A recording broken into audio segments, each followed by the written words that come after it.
This podcast is a proud member of the UUOP Network. Welcome aboard the Port Key Passport, with service to magical destinations around the world. Please fasten your seatbelt, put your seat in whatever position you prefer, and set electronic devices to subscribe. If you are seated in an exit row, no one cares. Please ensure young children are securely elsewhere. Hosts, please prepare for takeoff.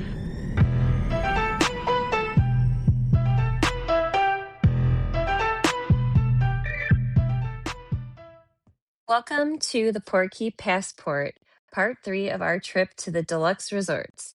I am your host, Trisha. The others are so exhausted from their worldly travels that we gave them the day off. With me today, I have Nicole. Hi, everybody. And we have a couple of Deluxe resorts that we were remiss to include in the last 2 episodes. So we're going to talk about today Old Key West and Saratoga Springs. And Trisha is so kind to make that a we mistake because it was actually a Nicole mistake. But we're going to cover the 2 that we missed so that we can make it right for everybody. So we are going to start with Old Key West today. I've actually shockingly stayed at both of the resorts we're going to speak about. Old Key West, I stayed out quite a while ago, but I imagine most of the things are the same. So Old Key West is themed off of an actual Key West resort in the Keys in Florida. And Disney says you can experience the romance of the Florida Keys at this tranquil community of the Conch Flats, a sprawling island hamlet with shimmering waterways, swaying palm trees, and manicured golf course fairways. This resort is actually located on the banks of the Sassagoula River and is themed after the Florida Keys and neighbor to Lake Buena Vista Golf Course. Built in 1991, this original DVC resort that features a wide range of options from deluxe studios to 3-bedroom villas. So today I'm going to cover the food and the theming, and then Trisha will talk to you about all of the amenities. So there are quite a few food options here at Old Key West Resort, and I believe, if I'm not mistaken, that Olivia's Cafe is very famous among the Disney adults. So Olivia's Cafe is a hearty home cooking with a Florida Keys flair, and it offers brunch and dinner that includes seafood and chicken and garden fare, as well as desserts and specialty cocktails. Your price range for this dining location is $15 to $35, so not too terribly bad. They also offer some quick service. The first one is Goods Food to Go quick service kiosks, and they offer burgers, salads, snacks, and desserts throughout the day from 7 a.m. to 10 p.m. This is more of a quick service price point with items up to $15. So it's more tolerable for your wallet if you're not wanting to spend a lot of money. If you happen to be at the pool and you get a hankering for something to eat, they have the Turtle Shack poolside snacks, which includes pizza, sandwiches, salads, sweets, drinks, and they even offer beer and wine for those parents who might need a break. And I think we can all relate to that. At least I know Trisha and I can. This is located near the pool, obviously, but also shuffleboard, playground, and the game room, which is an arcade. And this is also up to $15, so not too terrible. And the last dining option at this resort is the Gurgling Suitcase. And this is a bar that is a Key West style flair. It offers beer, wine, and cocktails and some small bites, typical bar food. It ranges $15 to $25. And it is located near Community Hall in Olivia's Cafe. I can say, even though I stayed at this resort, I don't believe we ate at any of the dining locations. I think the most we did was the refillable cup at probably the Turtle Shack. What about you, Trisha? If I'm at Disney Springs, I will walk past Art Smith's Homecoming and go to Olivia's for their fried chicken. Okay, yeah, I saw that like buttermilk fried chicken is the top thing on the entree menu, and I was like, okay, that looks pretty good. But they also have things like seafood based mahi and shrimp cocktail, conch fritters, items like that makes you feel like you're actually in the Keys. Okay, And then for transportation, I forgot I was covering that also. You can take one of the boats or complimentary shuttle to the parks throughout the resort. And it's a big resort. It I didn't really is. realize how big it is. Oh my It is. gosh. I know we're not covering room types, but we stayed there for a dance competition years ago, and we were in a 1-bedroom villa that had a full living room with a sleeper sofa, full kitchen, and then a separate bedroom. And I believe they have a smaller version like studio, but also go up to 2 bedrooms, maybe more. I'm not 100% beyond that, but it is, you almost need to take shuttle to go from one end of the resort to the other. Yeah. So, but it's very pretty. It's really nice. And if you're looking for things to do at Old Key West, you can hop on one of the boats that Nicole mentioned and head to Disney Springs. There's parts of the resort that actually are pretty close to Disney Springs too, that you could even walk. Um, but if you're interested in staying on site for activities, there's plenty to keep you occupied. For sports enthusiasts, you can play tennis or pickleball, sand volleyball, basketball, rent bikes or fishing poles. You can also hit up the resort gym or go for a run or a swim in one of their 4 pools. If you have younger kids, there's playgrounds and um, they have like a splash pad at the pool.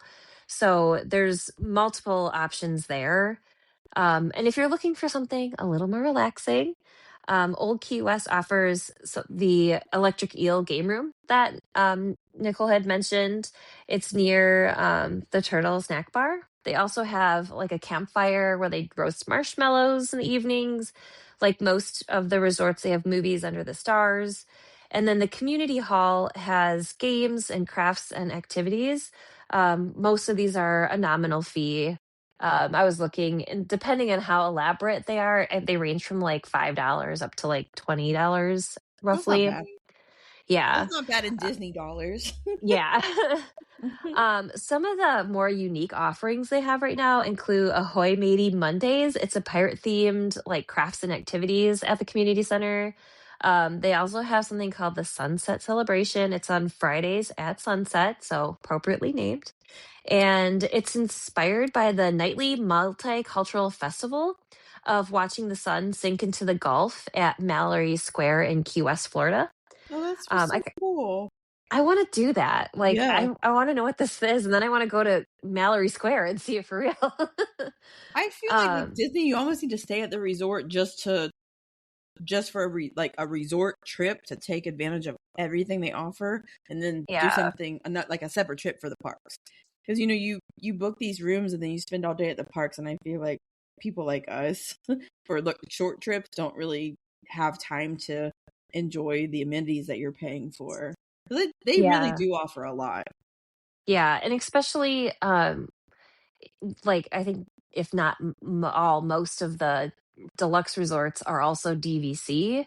So Okay. I feel like they cater towards people who come frequently and they offer all these other options. So like earlier in the year, my husband and I stayed at Animal Kingdom Lodge for I think it was 2 nights, and we didn't go into the parks at all, and we utilized like everything they had to Well, offer. cool. Yeah.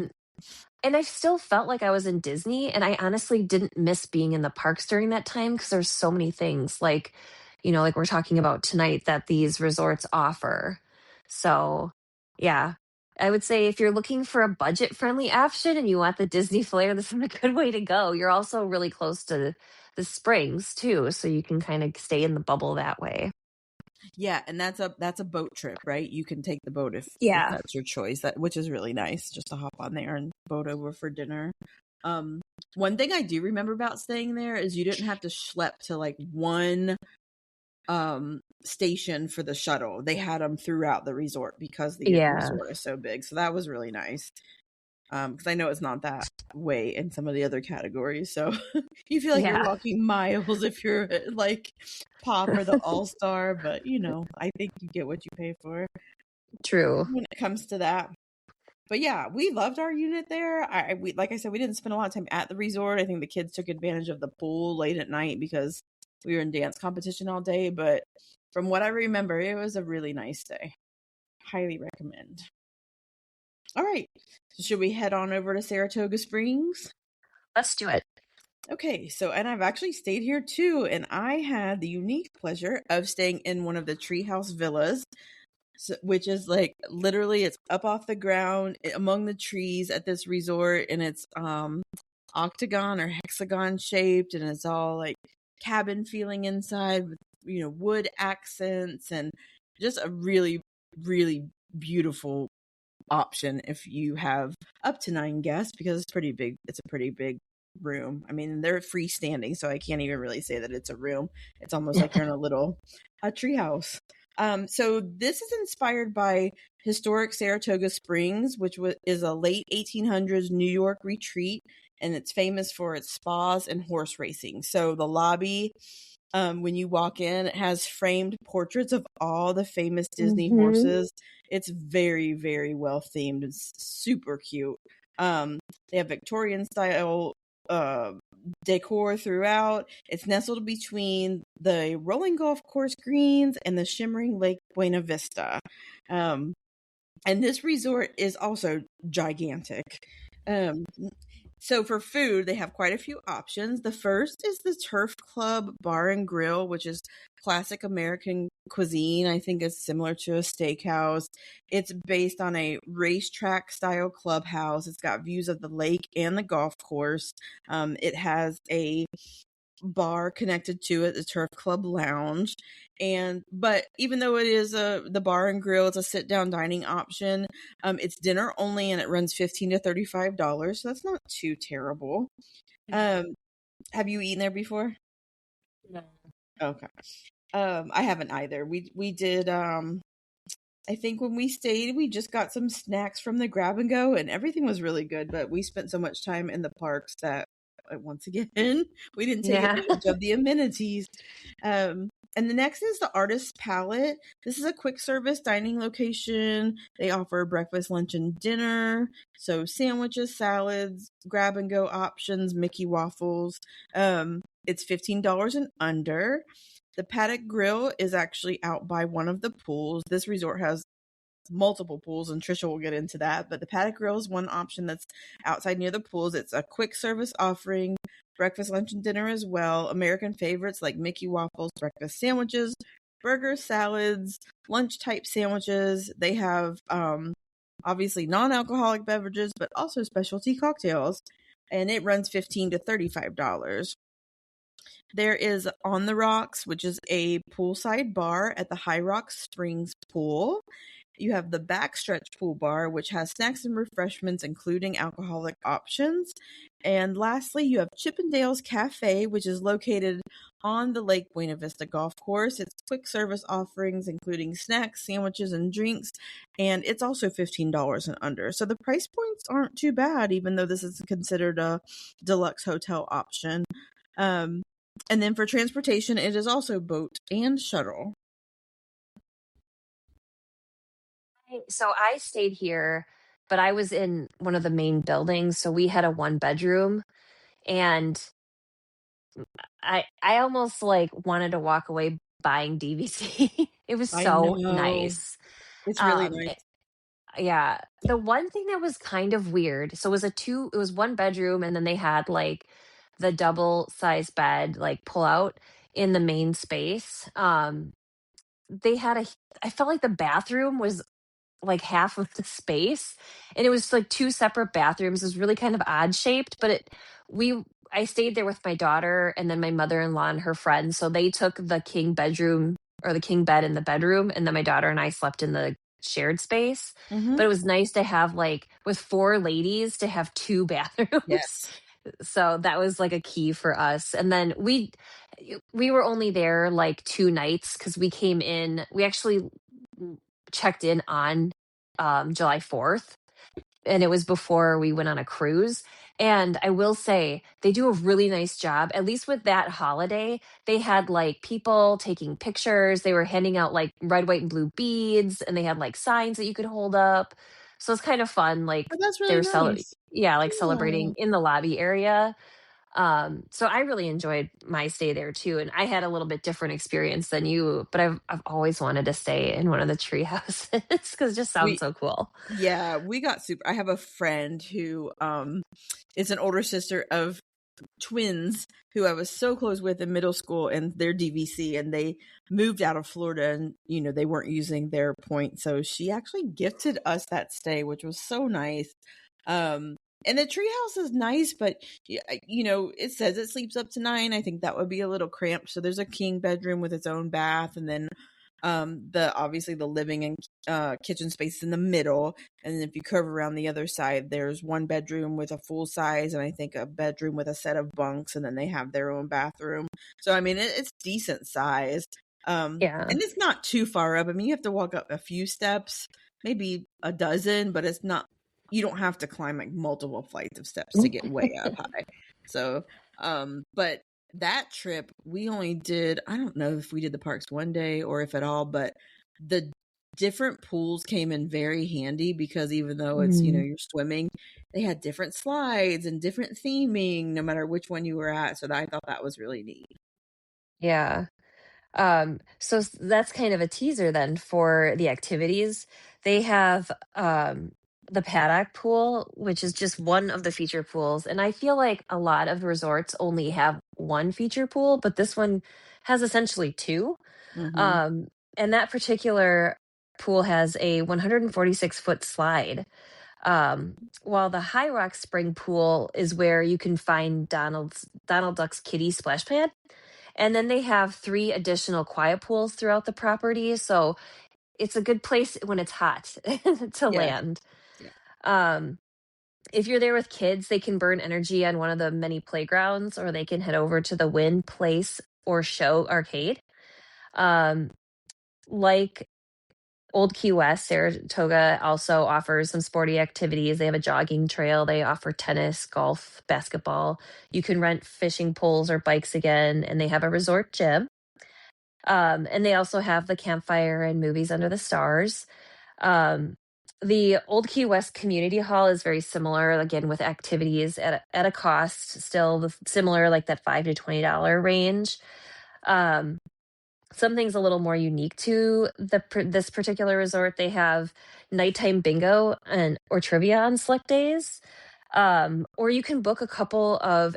They are paid for activities, and you can book them at the 60-day mark for advanced booking. One is called the Winner's Circle Mosaic Ooh. class, and that's where you're given like a template. When I did it, it was Mickey's head. Aw. Um, and it's like a whole process. Like you have to trace the head on like a piece of paper, and then they want you to like lay out your design on the trace so that you kind of see what it looks like. And Right. there's all these steps then you have to like glue it down and let it dry a little bit, and then you have to put like the stuff on there, like whatever it is, mortar, I don't know. I don't build houses, so Right. Yeah. but you put that on, Me you either. know. And I mean, it was a couple of hours. Like if you're going to spend time doing that, you need to set aside part of a day and make it Okay. like your resort day. They also have a painting class that a wind paint and show class, and you can like you basically that they do like the sip and paint classes near me where you can get wine and then you sit down and everybody paints the same thing, but everybody's Yeah. painting is a little different. It's kind of like that. Um, and that's like again, it's like 90 minutes to 2 hours that you need to set aside. They recommend that if you're 12 and up, you should attend these classes. If you're younger than that, it can be a little challenging. Sure. I took my daughter, and I think she was like 10 and a half or 11, so just a little bit younger. And by the end, she was like, I just want to be done. Like, when are we going to be done? And I just I'm want to go to the like, park. yeah, right. I just want to get in the pool. And it's like, okay, well, we have to let this dry enough so I'm not taking home wet cement in my suitcase, like, you Right. know. Oh my goodness. I do think though, you're right. Like all of the activities they offer, it's similar like people who have a timeshare or whatnot, when you go on vacation, that you can only do so much pool. So I know, like, my parents used to take us to different, we've been Myrtle Beach or whatnot, and you have the pool and you have the beach, but they would do things just like this. So, art and craft, tie dye a shirt, make a beaded necklace. They had ice cream socials. So I feel like Disney probably does cater to those DVC members, or just that demographic who maybe doesn't care about going to the parks. I also feel like it's a way. I think the thing they try to do at DVC places is like kind of build a community. That's why it's called community hall, because you Yeah, do see like like if you have, especially with kids, if you have kids around the same age, you tend to see the same people, sure. or if you're like, so you start to learn. And you might only be there a week. It's amazing though how like kids will become instant best friends, Yes. for that week. Yep. So But that's good too, because then they're entertaining. 'Cause, if you have just one kiddo and they have nobody to play with, they're driving parents crazy. So I made a mhm. really good friend in middle school, so I could totally relate to that. We kept up for a little while, but it's just because we happened to be on vacation at the same time. So it does happen. But yes, I Mhm. love Saratoga Springs. I was overwhelmed when I walked in the lobby. So, it's like that rotunda Yeah. kind of thing, almost like a government building, but of course it's very ornate, and then you've got all the framed portraits of the horses. It's just very, very cool. I would say one tip. So I always check in person, even though you can do it online. I find that my room gets assigned quicker when I check in person versus saying Okay, like I'm here. sure. And I was like, oh, I just have like this, one roller suitcase in my backpack. It's fine. And my daughter and I are like wandering around and we're like trying to find the building that our room is in. And I should have just asked like very direct, like, how do I get to my room? Because they didn't tell me, but I Oh. could have asked, and it was fine, but we were going in the wrong direction. It was like kind of hot, or it's July. And she's like, "Are we there yet?" I'm like, we have to turn around and we have to go back the way we came because I went the wrong direction. So I always recommend they have resort maps, check in. And if you check in online, at least go to there if you've never been at the resort and like ask them to show you where it is Yeah, in relation to the lobby so that you're not wandering aimlessly for 20 minutes. especially this resort, because it is a monster, and that's weird. Like, isn't it customary when, if you check in person, they don't give you a map and mark like, here's the lobby, here's where you are, and here's your room, so you need to go this way or whatever. I feel I like they think should have done that. like it in our instance, like my daughter was just, she's a little younger and whatever. And they're like, "Do you want some beads?" And we got like interrupted during our Sure. check-in process. So it Yeah. just got like overlooked. And then I'm like Midwest nice. And I was like, I don't want to go back in and bug them. And so we just wandered around, but go back in and bug them. It's fine. A walking tour of Saratoga Springs in July. No With problem. all your luggage. Right. Oh my goodness. Well, good. So that's the two we missed. I think we covered everything. So I really can't say anything bad about either one of these, except maybe the price point if you're balling on a budget. But they've got different offers all the time for just general stays, for Florida residents, for Disney Plus members, and it changes all the time. So if you're interested in staying one of these, you can always reach out to us at Port Key Vacations, and Trisha or I would be happy to help you out. So let's see, what do we got? We've mentioned this, I think, in the last couple of episodes, but if you haven't listened, we have launched a new special segment called Which Mac Slaps, and we want to hear what you think about the different macaroni and cheese around the resort. So Trisha recently ran the Disney Half Marathon and completed a macaroni marathon on her visit. She and her husband tried and rated mac and cheese all around the resort, and she is going to tell us a little bit about what they tried and what they thought. So this is the epitome of carbo loading. Right? We shared a lot of things, but in the end, we tried, I think it was like 13 macaronis. Yes. And that was like all over property. We were at Disney Springs, in the parks, at resorts. And I'm just going to highlight a couple Our absolute favorite was Rosa Mexicano, which Okay. is it's actually in the Swan and Dolphin Resort Yeah. area. We didn't even know it was on the menu.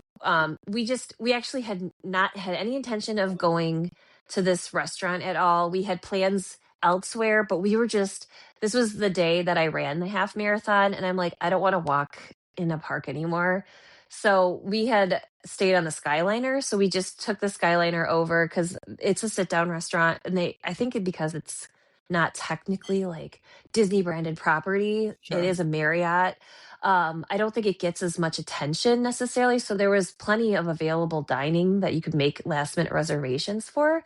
And we're like looking through the menu and we see this like sides thing. And it was this like queso macaroni and cheese. And we're like, oh, we have Ooh. to try that.